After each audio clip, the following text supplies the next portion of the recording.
So here we are with a heater furnace, a home furnace. If you have a trouble where your furnace comes on, it ignites the fire and then shuts right off and never really generates heat to heat up your house, there's a problem with your sensor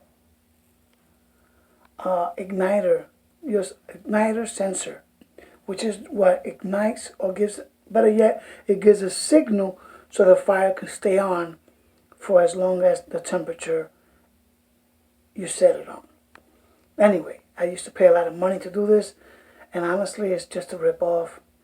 It's a lot easier than most people think. So this is the cover. It's one screw here, one screw there. You take those two screws, you push it up, and you take it off. Some of the furnaces are different brands, but they all gotta have what you call something like this, sensor like that. Not this way, but it's something similar to this. I have an extra one somewhere around there, but I think I have it somewhere else as backup. Anyway, something like this. And this is a sensor that reads the fire so that the pump, the gas line, or whatever you want to call it, the chamber, stays on, lit. If this doesn't work properly, it shuts off the gas and your heat will not stay on. Well, anyway, so it's right in here. I get a screwdriver, which I put my screwdriver somewhere.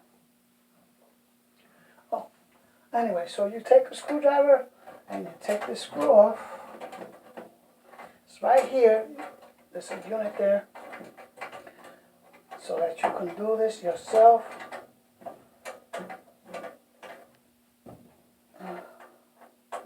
I'm not a good video kind of person, but I'm just trying to be helpful to other people, including my family and kids. So this is mine, right here. This one is mine. So what happens is, this gets dirty. As you can see, it's a little burnt real lightly. So what you want to do is you grab one of these. It's like a pad, like a soft pad or whatever, like if it was sandpaper or whatever. And you grab it and you clean it. Make sure it's nice and clean. See? Nice and clean.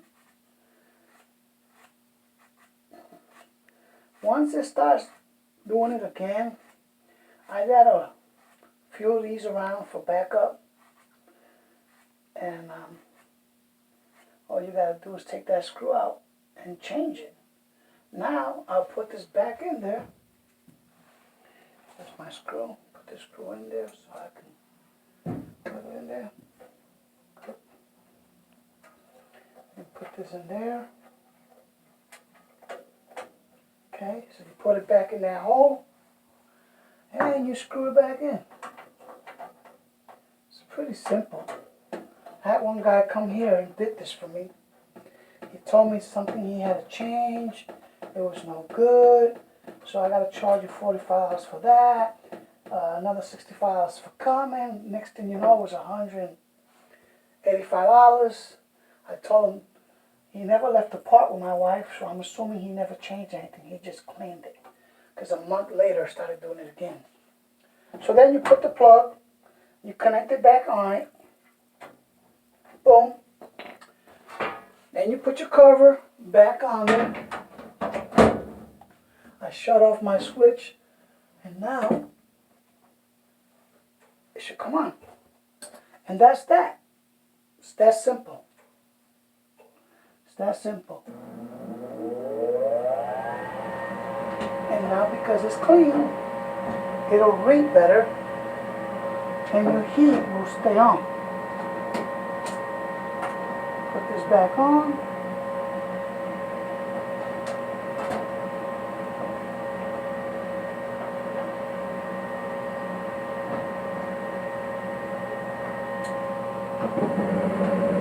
And there goes your fire. There it is. Simple. But if you want to pay $100 and something or do it yourself, it's not something impossible to get done. Hope this video was helpful for you guys, you know, in my house. And for those that don't know how to do it, it's that simple. Anybody that can hold a screwdriver and read and listen to what I just did can do that. Don't forget to shut off your main power on the side of your furnace. It's got to have an on and off switch. So when you work on here, nothing is on. Alrighty? That was simple as that.